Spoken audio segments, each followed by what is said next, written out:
Hello and welcome back. If it's your first time here, thanks for stopping by. It is the week of September 27th, 2022. My name is Amelia, and from Locus magazine, I'm going to tell you about some new, exciting science fiction, fantasy, and horror books being published this week.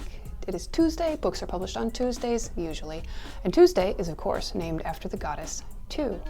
Wednesday is for Woden, who you might know better as Odin, and Thursday is Thor, who of course needs no introduction. Stick around to the end and I'll tell you the rest. These videos are made by Locus, the monthly magazine of science fiction, fantasy, and horror literature, and some other related books that get jammed in. This week we're splitting things up by genre to make it a little easier, so if you're just here for the science fiction, or you like horror but not fantasy, we've got it all organized for you, and we'll put the timing in the show notes.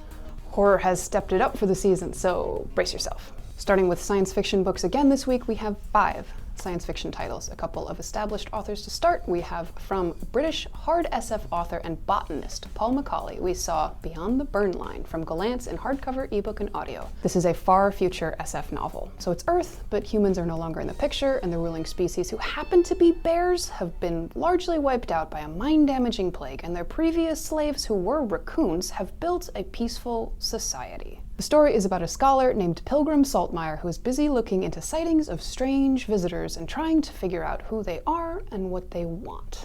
Impeccable world building and far future interrogation of our own historical issues with a little ufology thrown in. From Canadian writer Rebecca Campbell, we saw SF novella Arbor Reality out from Stelliform Press in trade paperback and ebook. This is an expansion of the 2021 Sturgeon Award-winning story about how a West Coast community survives climate change through generations. A set of intimate, interconnected stories, it is a slender mosaic work that goes deep into some of the worst possible ecological outcomes, but readers will come away with hope. Next up from Madison Lawson, we saw The Registration out from Camcat Books in hardcover, ebook, and audio. This near-future SF novel is set in a world where everyone has the right to register for a fee to murder one person of their choice. From Robert J. Schmidt, we saw Escape from Paradise out from Wordfire Press in trade paperback and ebook. This is a space opera second in the Fields of Long-Forgotten Battles series. In the mid-24th century, humanity encounters an advanced and hostile alien civilization leading to total war. But a secret hidden on a colony world may change the war's course. This title is translated from the Polish. From Taylor Anderson, we saw Artillerymen, Hell's March out from Ace in hardcover, ebook, and audio. This alternate world military SF novel is the second in the Artillerymen series set in the world of the Destroyermen series, where American soldiers from 1847 struggle to survive on a deadly alternate Earth.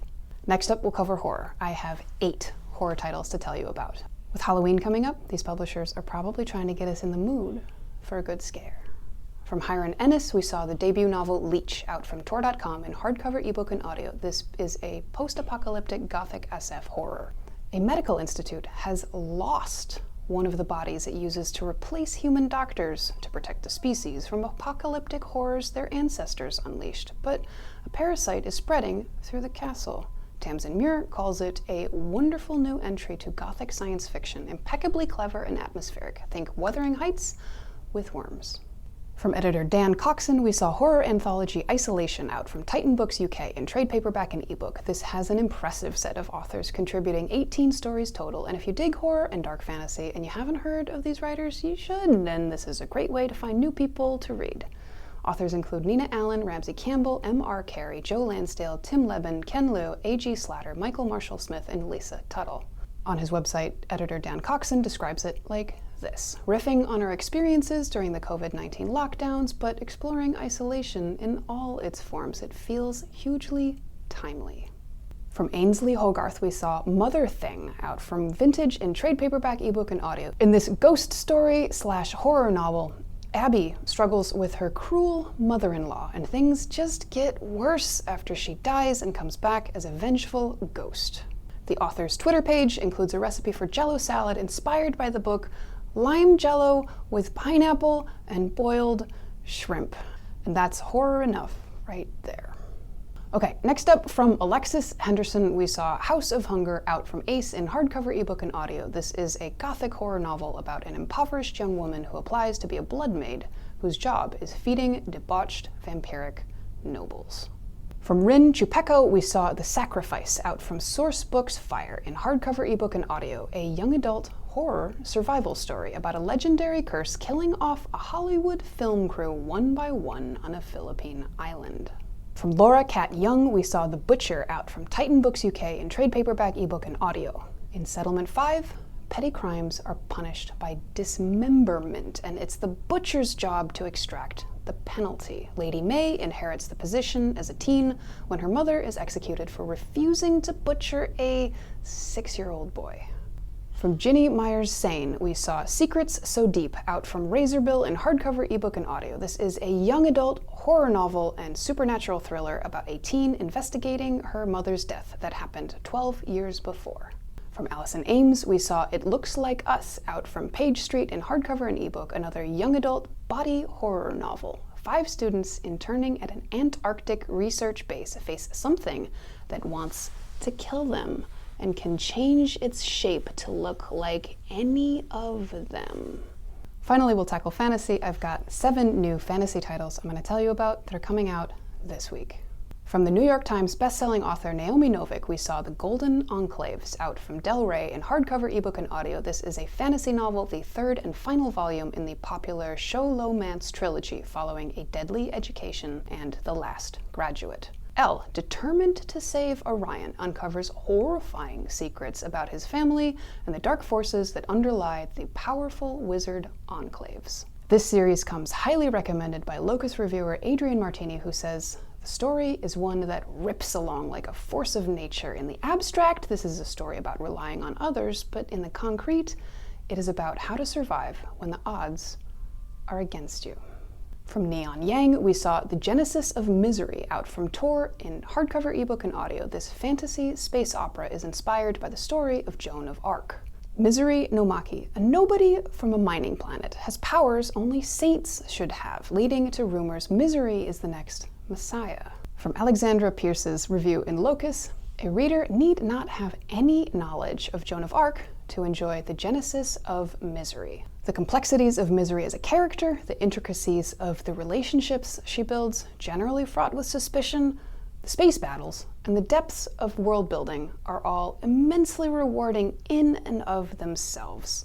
Knowing that there's a Joan analogy and knowing Joan's own story adds another layer. To be honest, it adds a layer of dread. When you know how Joan was eventually treated, you can't help but worry for Misery. And yet, there's a fascination too, as you keep wondering exactly how Yang will keep the historical and the fictional in balance. The answer is beautifully. From Rachel Gillig, we saw One Dark Window out from Orbit US in trade paperback, ebook, and audio. This is a gothic fantasy novel, first in the Shepherd King series. Elspeth has a monster called Nightmare, an ancient spirit trapped in her head who keeps her safe, but at a cost. When she meets a highwayman out on the forest road, he persuades her to join his dangerous quest to free the kingdom of Blunder from dark magic, but they both have secrets that are coming for them. From Jenna Rose Nethercott, we saw Thistlefoot out from Anchor in hardcover, ebook, and audio. The publisher's weekly review describes it like this: Nethercott's dark, difficult fiction debut after the poetry collection The Lumberjack's Dove offers a heartbreaking reinterpretation of the myth of Baba Yaga. Thistlefoot is a fantasy novel mixing fairy tales, Jewish folklore, and a road trip, and a tale of modern-day estranged siblings who inherit Baba Yaga's house on chicken legs and take it touring as a mobile puppet theater. From Therese Beharrie, we saw A Ghost in Shining Armor out from Zebra in trade paperback, ebook, and audio. This is a humorous paranormal romance novel. Gemma sees ghosts and helps them with unfinished business, but then a sexy ghost turns up determined to help her. I mean, let's just linger on the idea of a sexy ghost for a second. What's sexy is probably in the eye of the beholder. We all like what we like, but I don't know how a bodiless form would be sexy exactly. Probably it has a good voice. Anyway, next up from Sonya Kudei, we saw The City Beneath the Hidden Stars out from BHC Press in hardcover, trade paperback, and ebook. This is a fantasy novel based in part on the myths and history of Zagreb, Croatia. A philosophy student follows a strange man in a starsuit and finds himself in a magical world with beings out of legend. From Adrian Young, we saw Spells for Forgetting out from Delacorte in hardcover, ebook, and audio. In this contemporary fantasy novel, Emery Blackwood runs an herbal, tonic, and tea leaf reading shop out on a remote island where strange happenings are beginning to occur. I mean, it seems like the kind of place where you should expect some strange happenings. That wraps up this week. I told you I would tell you the rest of the days of the week if you stuck with me. Friday is our girl Freya, Saturday is the Roman god Saturn, Sunday is for the sun, you know, the big star in the sky that we depend on for life, and Monday is named for the moon day, that controls our tides and probably some other things too. And if you'd like to know more about Locus magazine, the magazine has been around since 1968, the YouTube content is a new project, and in both iterations we are trying to tell you everything relevant that we can find out that's happening in the science fiction, fantasy, horror publishing space. We appreciate your eyes and ears and your likes and subscribes. We know you have choices when it comes to booktube content. We are at Locus Mag or at Locus Magazine on most platforms. Go check us out, www.locusmag.com. You can subscribe to the print magazine. Locus is available in a digital edition. Patreon donations start as low as $1 per month. We are a 501c3 nonprofit. Come back and see us again soon, and we'll be here next week with more new books.